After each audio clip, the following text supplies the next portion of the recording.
When you get sucked into showbiz in Hollywood, I found it to be a very shallow pool swimming. And most of those people certainly ended up divorced, if not dead. I was never the best singer, the best guitar player, the best songwriter, but I was the hardest working. I put this band together and got the record deal on my own. And now when you look back after, 40 years, it's with gratitude. On Slippery When Wet, which is our third album, I could have enjoyed it more. But what was in the back of my mind was, oh my God, how do we do this again? You managed to avoid drug addiction and excessive drinking, but obviously band members didn't. Yeah. And I'm sure that caused a lot of pain over the years, seeing people derail. Substance abuse is real. I'm not going out there and being the fat Elvis. It's just never going to happen. Jon, it is very, very lovely to see you. And you, my dear. So I don't know if you remember, the last time I saw you was 15 years ago. Someone reminded me. Unbelievable. I know, a blink of an eye and 15 years flies. It is. It's terrifying. And also, I was looking on YouTube and it was 2009 and I thought, well, it was like 5 years ago. Right. No, 15. I know. 15. Wowzers. It's a lot. It is, but look, a lot of life. I'm really happy to talk to you today. We've got a lot to talk about. Congrats on the album. Thank you. It's got some absolute bangers on there. Legendary, Living Proof. But you've got these beautiful songs too, like Kiss the Bride for your daughter who's about to get married. Right. As a matter of fact, right today is her birthday. Oh, so my baby, birthday. yeah, and Steph is getting married, and two of my boys just got married, and I'm getting a discount on tuxedos these days. It's like goofy. But that's a lovely stage of parenting, though. You've got like a whole new chapter ahead of you. Yeah, it's an extension of your family, and you're welcoming these other people into your innermost circle, which is pretty cool. Really nice. I also love the song Hollow Man. Yes. Really poignant lyrics in there. The song starts by saying, what do you sing when the song's been sung? I can't read my bloody writing. What do you fight when the who do you war fight is won? when the war who do you fight when the Who do you war fight when the war is won? What do you write when the book is done? Yeah. Have you reached periods of your life where you felt like you've done it all and what's next? Well, it's not a question of what's next, because if I wanted to have done anything else in my life, I've tried it. Even the things that have failed, I've tried, that I was interested in. And other things that were my passions that I did until I didn't want to do them any longer. So this is what I want to do. But with this album and that lyric and that song, I am at a place in my career where you're a vessel. And you're living a life, and you're writing a chapter, and in this case, Hollow Man was like me saying to God, fill me up, give me the information I need at this place in my life. What is it that I want to discuss? And so that was the vehicle, and it's a songwriting trick too. When I can't put my finger on what it is I want thematically, I will basically write down, I don't know what I want to say. So what do you sing when your song's been sung? I'm asking myself a question. Who do you fight when the war is won? I think I've gone to war and back again a couple of times. What do you write when your book is done? And I've lived 40 years of this. So now I went, oh, there you go. I'm off to the races. Yeah. And there's a song. It's a great song. Do you approach that question or that moment in life with gratitude that you've done so much, or sorrow? No sorrow. Absolutely not sorrow. No. This is the decade of deep gratitude. Yeah. With every decade of life, I've come to realize that there are different chapters. At 20, your focus is on the next foot in front of the next foot. It's one step at a time, and all the excitement of new life changes in your 30s. In my case, at least, you get married, you have your first babies. At 40, you start thinking about, am I doing what I set out to do? At 50, you start thinking about a legacy. At 60, the legacy is pretty much etched. And now, how do I sum up the trip? So every decade brought me a different part of the journey. I mean, it was overwhelming researching this chat because your career is so long spanning.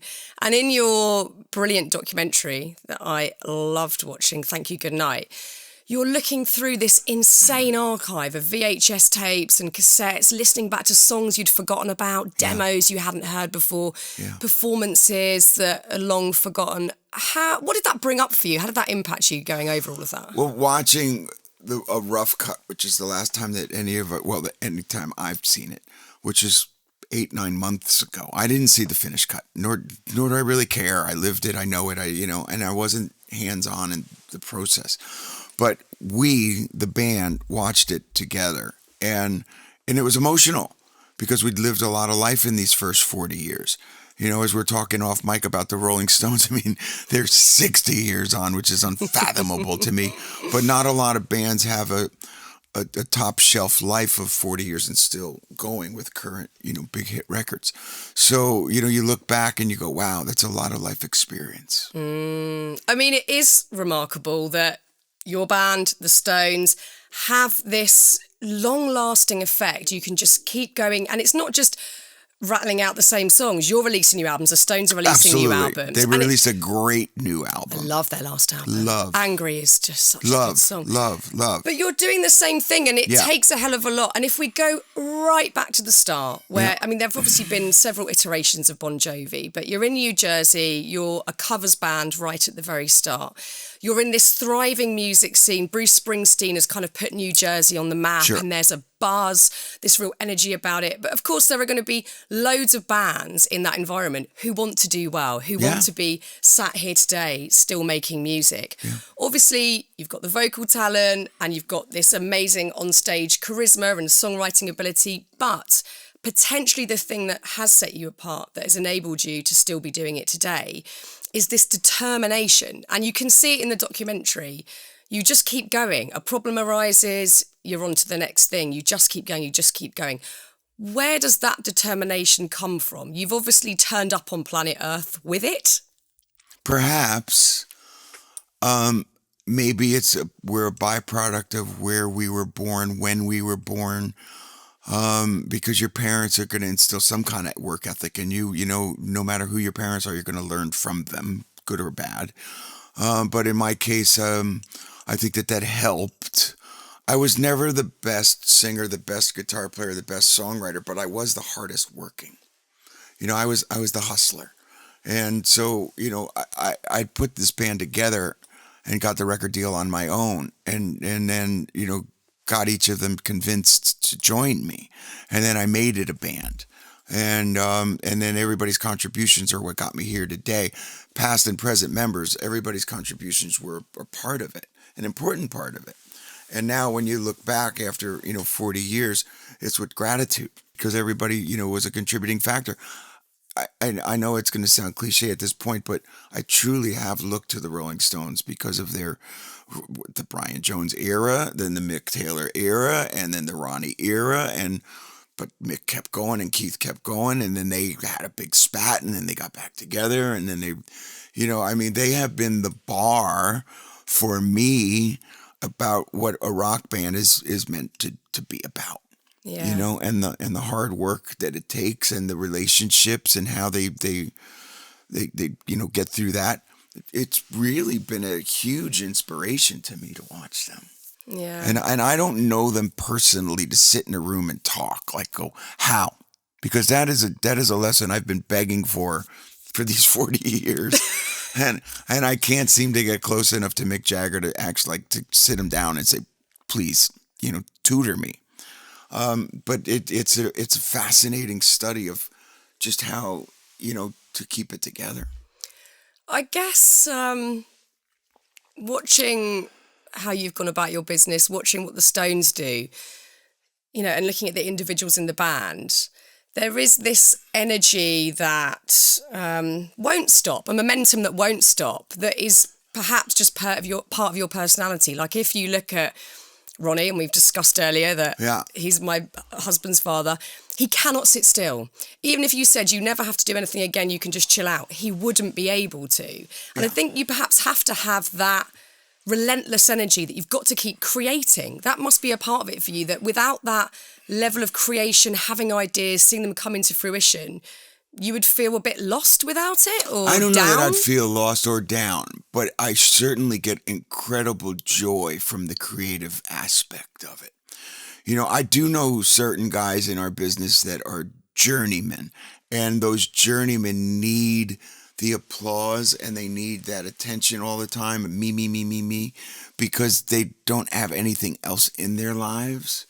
And I have found that I have many other things in my life. So this is in essence what I do, not necessarily who I am. I just happen to be good at it.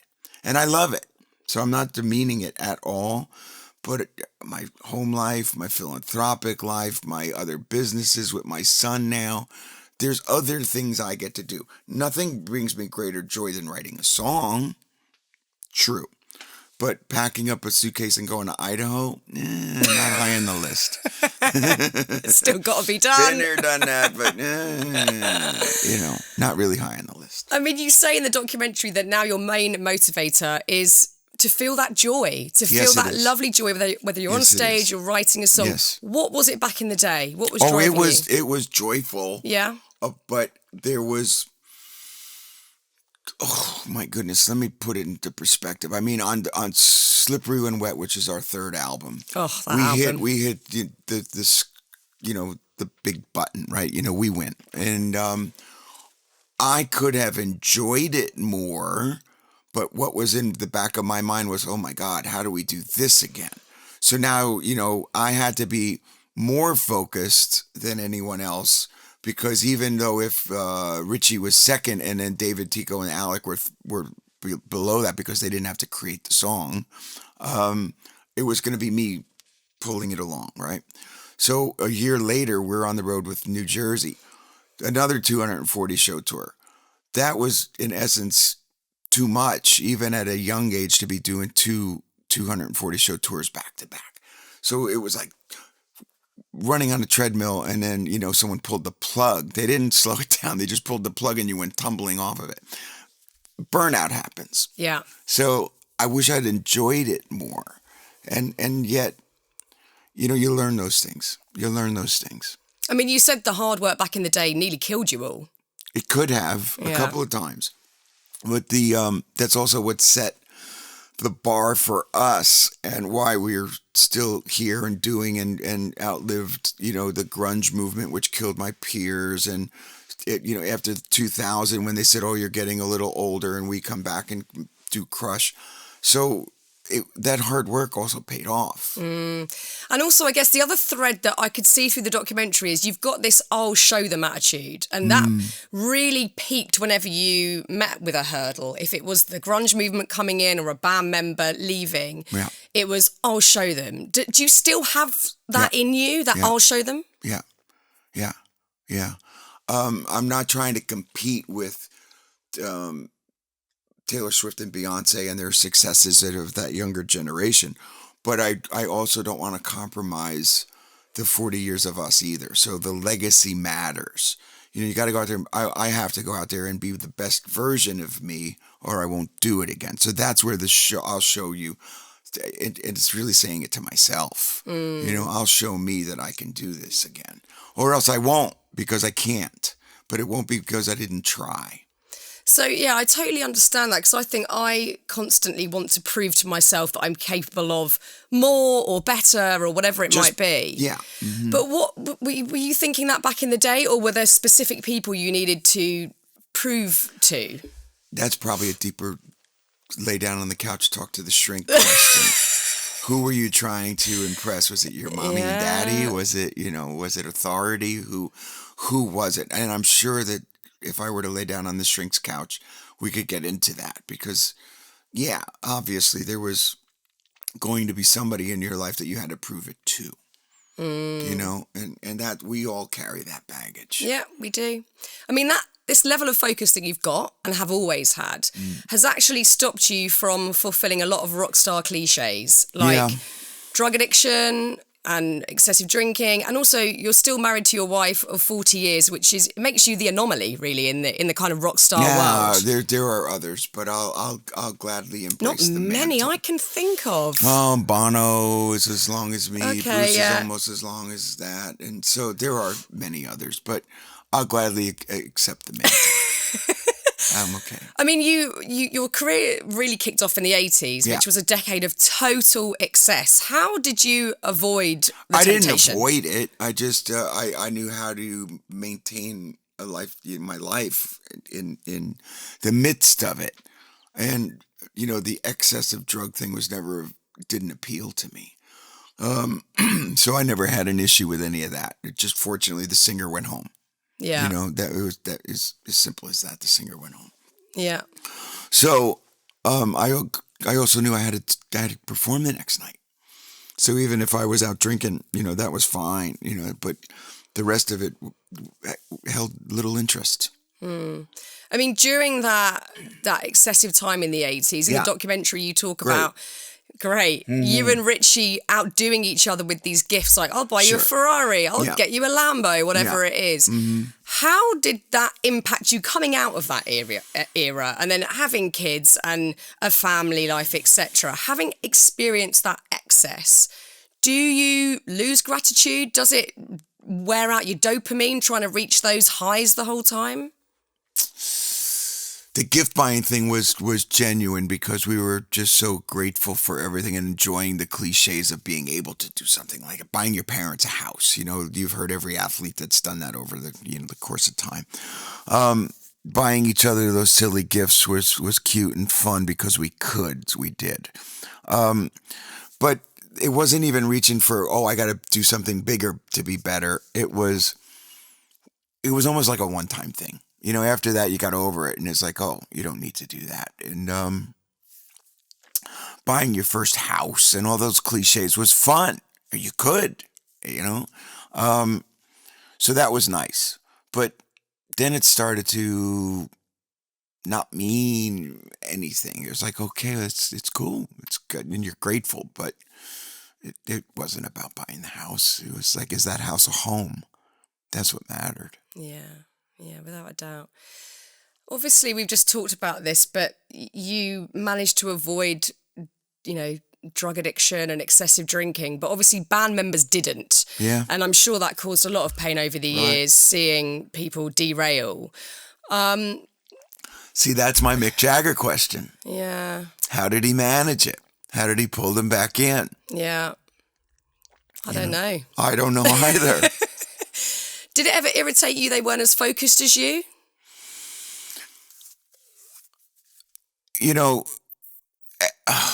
Substance abuse is real, right? And people do things for different reasons. And it's not something that you can just say, snap out of it. Yeah. Without help or without deep dive into what it is that makes you do those kind of things, and to lose opportunities that you haven't, you've won the prize. You're in one of the biggest rock bands in the world, and you would give it up for that. It seems silly, but it's real disease. It's real people that need help. So I'm not damning anyone who didn't come out the other end. I feel bad for him. But these are choices that adults make. Yeah. And I wasn't going to hinder myself because of that. I wasn't going to slow down because somebody else couldn't keep up. It's not fair to anyone else, to the rest of the band, to the crew, to the fans, to the record company, to the promoter, to anybody. But I mean, this was like thinking on your feet stuff, because Richie left in the middle of a tour. You had a gig that night, and he didn't get on the plane, didn't make it to the gig, and you had to quickly fill a hole and work out on the day how it was going to work. Yeah.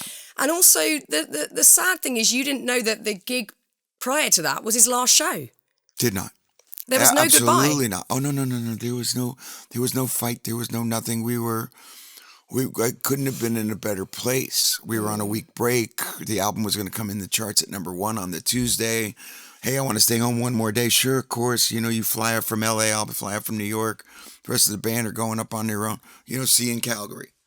And then to get there, and then, okay, you've done this before, hoping that tomorrow would be there. And then there was no tomorrow, and and he wouldn't go to rehab. And you're like, you got to go back to rehab. I ain't going to rehab. Well, great, so we plugged on, and I had to do 80 more shows with a fill-in, wondering when is he going to come back.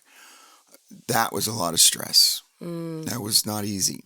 Did you grieve that loss? Because it took a long time to grieve that loss, and it was emotionally really taxing on all of us.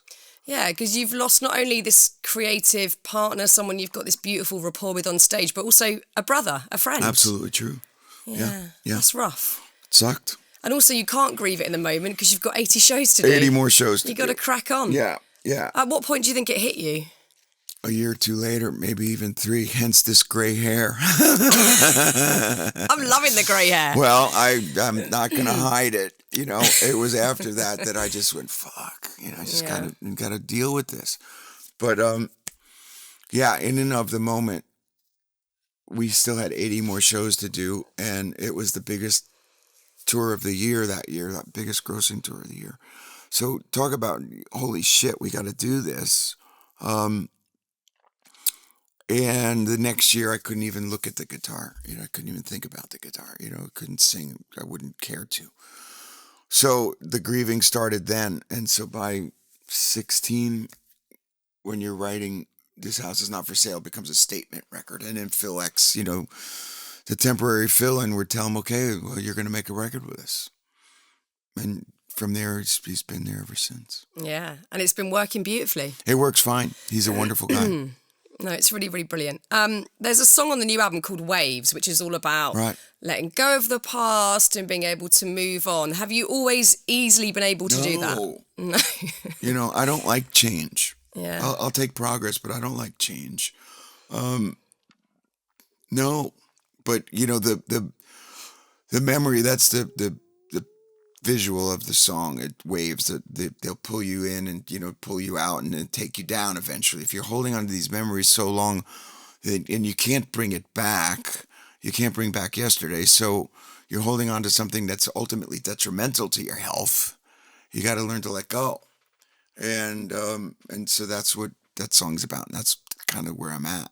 Yeah. I mean, it's a tricky thing to do, isn't it? Do you think you have to fully process something to be able to let go of it? Even if you process it or you're doing it, you know, alone, it doesn't mean that the answers are right. You know, it's better to get somebody to talk to about it. Yes. And then internally talking with the band about it and stuff like that. So it's been a process. And, you know, every day is a part of that challenge. And then my health issues compounded everything.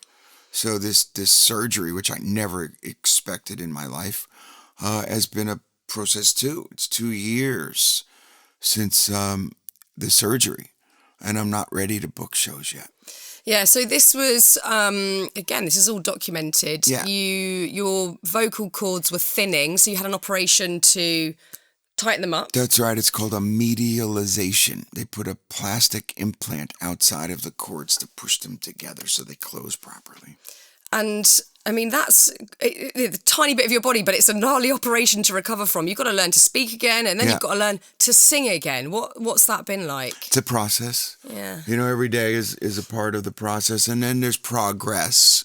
So that's the good news. I'm making definite progress, even from earlier this year or from the recording of the record. I know if I'd sung the record again today, because that's 7-8 months ago, I would sing it better. You know, and so I know that when we rehearse, because we do get together and rehearse monthly to mark my progress, it's leaps and bounds. But until I can do 2.5 hours running around 4 nights a week, I'm not going. So that's where I'm at. I'm well on the road to recovery. I'm just not quite there yet. Yeah, I mean, again, in the documentary, there's moments where it's painful, like you're gutted to not be able to sing as well as you want to. That must have been mentally a lot to get over. Horrible. Yeah. It's been a very stressful time, but then you have to put things in perspective. I don't have I'm not dying of cancer. You know, I'm not dying. I'm in great health. So this is baby stuff. You know, get over yourself. You know? You'll be fine. So this is not life ending. This is something that, with a lot of hard work, I got a shot. So there's no pity party. But also would you call yourself a perfectionist? Anyone wise enough knows there's no such thing as perfection. But I definitely need excellence. You demand that of yourself, I demand excellence of myself, Yeah. Have you always been like that? Is that a trait you've had since childhood? Yeah, I think if that's the New Jersey chip on your shoulder, that's the knowing you weren't the best guy.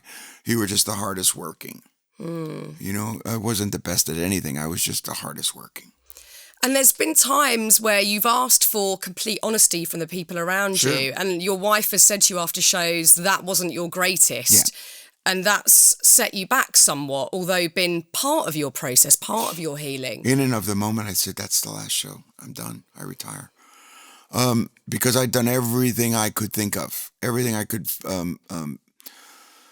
Eastern medicines, lasers, acupuncture, voodoo, Santeria. I've done it all. And I exhausted everything I knew how to do. And I thought I could beat my cords into submission by touring. Go out there and just, you'll work them back into shape.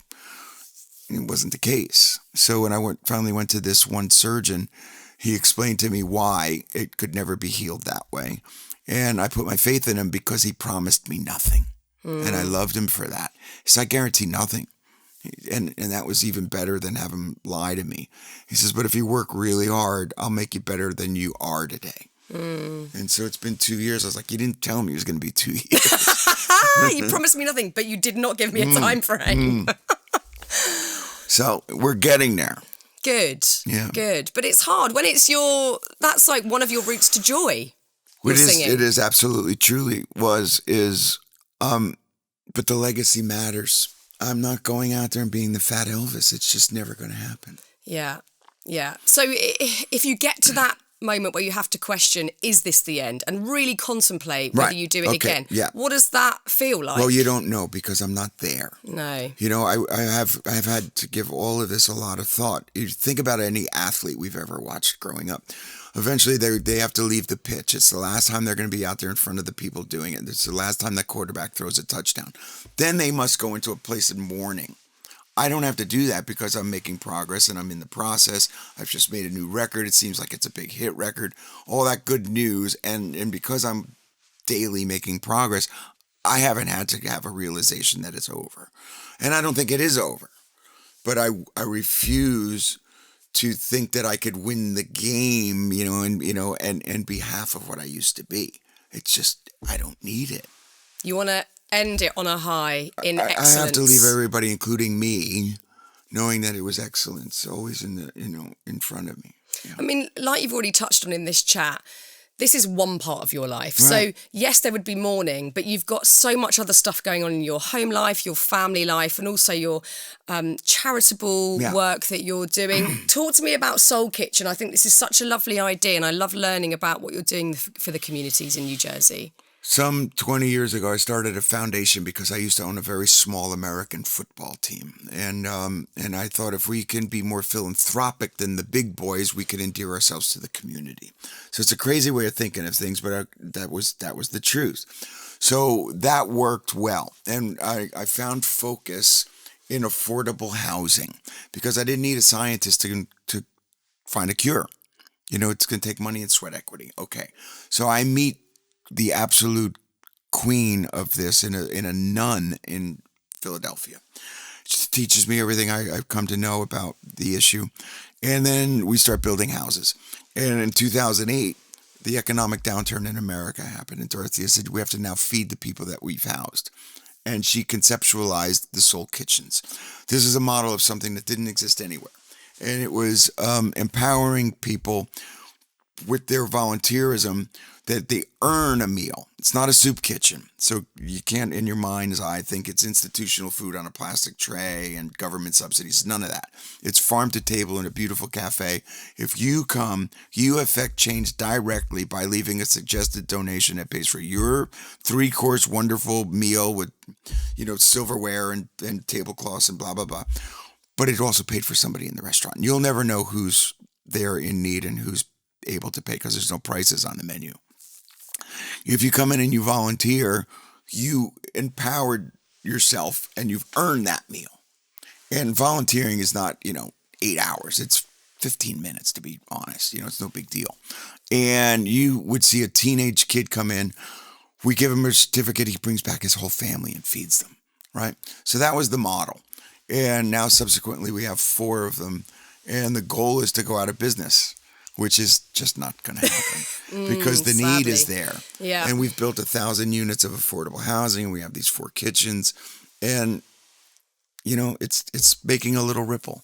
That's a beautiful thing to do. Yeah, and you it's still good. live in New Jersey? Yeah. Yeah. Because you, for a bit, went to California and were like, this is Well, not I had for a us. house there, and when we realized that was not for us. No. But it's always interesting, isn't it? Because I think, as a Brit, I grew up going, oh my God, California, it's the place where dreams come true. And my cousin lived there, so I'd go and visit. But actually, there's something about being anchored to your roots, where you're from and what it means to be. You can carry your roots with you. Yeah. But when you get sucked into showbiz in Hollywood, I found it to be a very shallow pool swimming.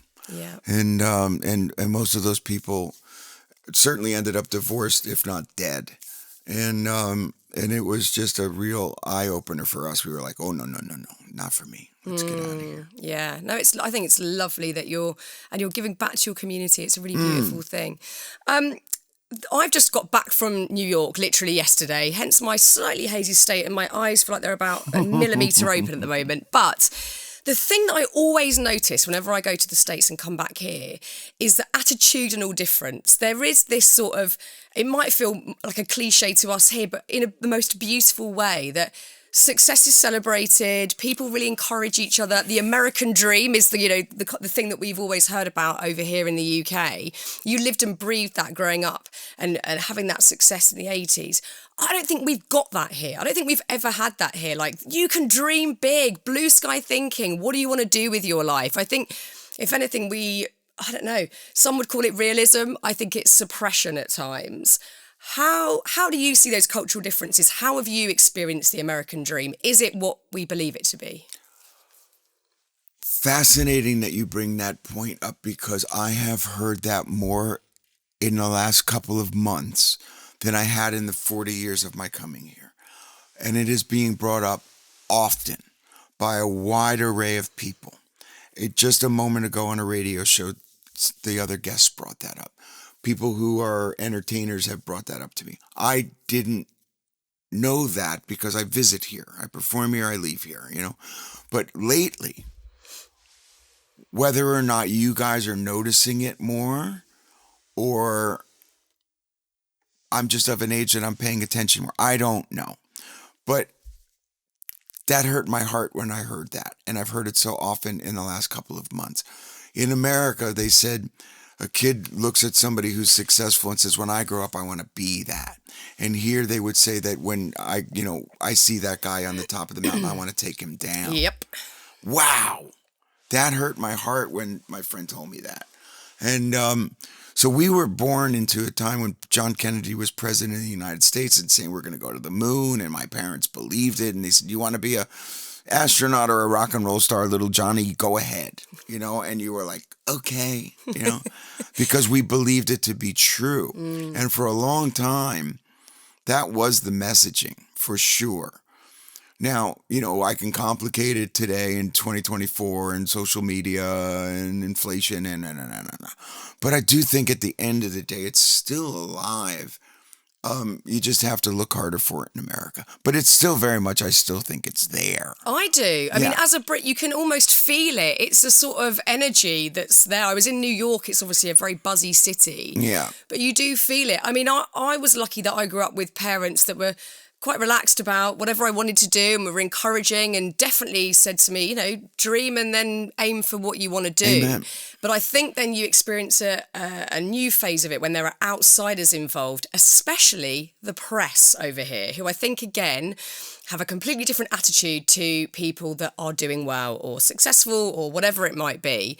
In the States, I know that it exists, but here it's harsh. It is directly, the relationship is build somebody up and then knock them the fuck down till they are on their knees, like literally, and in the most devastating ways. I don't think it's quite as bad in the States. I don't think it's like that. No.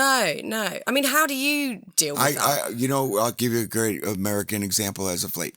We know who Beckham is, but we didn't know the depths of David Beckham. And then watching that documentary, wow. Talk about tearing down a national hero and then building him back up again. And now he's like on every commercial and, he's a national hero. Yeah. But he lived to tell his tale, right?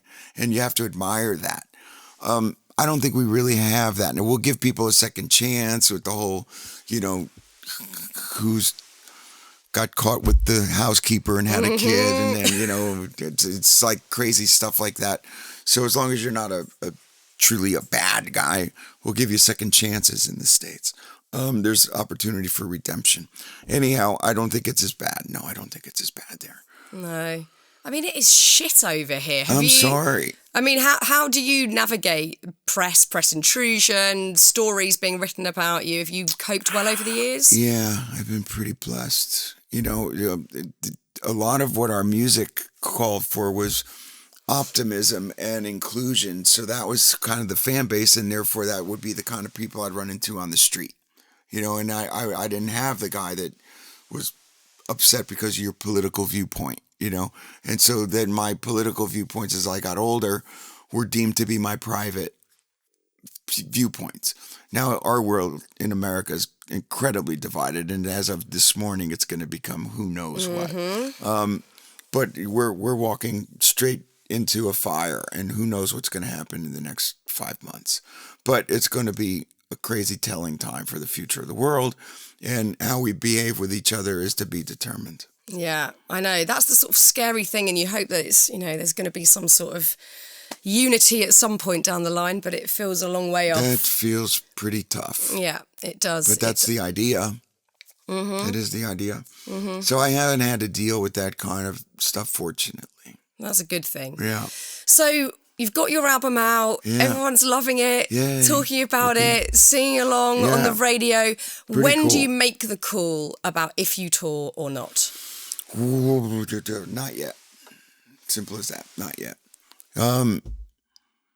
I think that I've come to the realization, like, if I could do 2 or 3, I can do 50.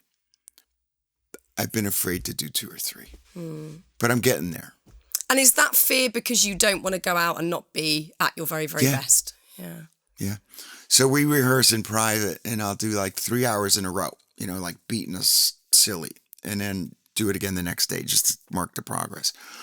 And then to go and do, a couple hours show in front of a crowd, I'm almost there. And I know that if I can just do 2 or 3, then I know it'll work. But it's, going out on the ice for the first time and wondering if you're going to fall through it. And what are you like at rest these days? Because like you said, back in the day, you worked so hard it nearly killed you all. It doesn't seem like you're stopping anytime soon, or... Yeah, but it's not my motivating factor in the morning. I don't wake up and go, what's going on in the business of music or the charts or the concert touring or none of that moves me anymore. I don't care. So what is your out of work time? How do you keep still? Well, I'll find a little silly hobby. I learned to play tennis. I'll go for a run. I can keep busy reading a book or writing a song. So I don't need all that kind of stimulation. I'm not sitting on the couch. No, but, clearly. The foundation will keep us busy. My son's wine business will keep me busy. I can fill my day up. Yeah. And you don't need that high anymore of, when you're playing in front of 60, 80,000 people, I can't even imagine the high that gives you, the euphoria, the buzz that you've got to then come down from. Do you still need that kick? No. Not at all? That was really never my motivation anyway. I enjoyed it immensely. And when you're firing on all cylinders and you're singing great, it's glorious. I mean, what could be better than that, But it's not what I dream about. It's not what I need the crowd. I don't need the crowd. I'm good at it, but I don't need the crowd. I want the crowd, but I don't need it. Did you have a moment of realization with that? Did that come incrementally or? I've always had it, to be honest with you. Really? Yeah, I've enjoyed it immensely. I'm good at it. I want to do it again and again. I'm excited if I could go out and sing this record for people, but I don't need it. If God said that's enough, I'd be like, cool. Got a lot of great pictures. You've got shitloads of great pictures. I got great pictures. Does that give you mental peace knowing that? The way I look at it now, it's like I have an opportunity to sing, not an obligation. I really want to do it. I really do. I'm working at it every day, but I don't have to do it. What is the daily recovery now? What are you practically having to So do? there was a guy that worked in the doctor's office that was a vocal therapist, and the doctor is now since retired. So the guy works for me. Love. So I'm like, we're going to work every day. You know, you're going to wish you were working with the doctor. It would be easier. But we work every day at trying to get it back. And then I've got 80 or so songs without lead vocals on them that are from, shows. And I plug my guitar in a microphone, and it's loud, and monitors in my music room, and I put on a rock show at least 4 times a week. Really? Oh, yeah. Wow. No, I'm not doing this like in the shower. This is for real. Yeah. Because that's how I'm trying to rehab it. And also, I can't think of this on the documentary, or I've watched so much Bon Jovi content this week, I can't remember where I've seen it, but you've got a notepad constantly full of new songs. No. When I'm in the mode, like the faucet is on. Okay. And then you keep that notebook by the bed. You know, you keep it wherever you're going because something's going to come. I've gotten very comfortable with shutting the faucet off and not even thinking about it, with the confidence that I know if I turn it back on again, it'll come. So you don't get writer's block, you don't have moments of... No, I don't. Knowing. No, I don't. No. I may start, when I turn the faucet on, the water's rusty, but it eventually, it flows, and it's wonderful, and, it comes out. So, no, I'm capable of shutting it off. That's a good thing. And at the end of an album like this, I'm mentally drained. I don't have any new information. It would be a retread of these 12 songs. So I need new information in the next couple of years. And what do you do for that? Do you go out and Live seek life. for I've come to realize many years ago that every day is an opportunity to write a song if your eyes and ears are open. You can either hear something on the radio that moves you, or watch a movie, or read a book, or read a newspaper, or whatever it is that's going around you gives you the opportunity to make a memory. But whether or not you choose to sit down and focus, that's a whole nother set of muscles. Yeah. And does that come easily to you, being able to get that level I of can discipline? get back to it pretty quick. Yeah, I can get back to it pretty quick. So I'm not I don't worry about it any longer. No. That's incredible. It's nice knowing that you can switch in and out of it, and that you've got that autonomy to go, I'm having a break, but then we're doing an album, let's go. Yeah. The feeling comes over you that you think, oh, it's time. I'm thinking of, rhyme schemes, or a title comes here and there. And then when you're drained, I don't panic at this point. This is my 18th album. I just kind of know how to do it. You would hope so after 18. Well, it's so brilliant, and I've loved listening to it, and I bloody loved the documentary. It was just the best music documentary. It was wonderful. I loved it. And I wish you all the love and luck. And I hope your recovery keeps going so well, and that you get out on the road at some point. I'll be there front row. Amen, baby. Thank you, Jon. Great to be here.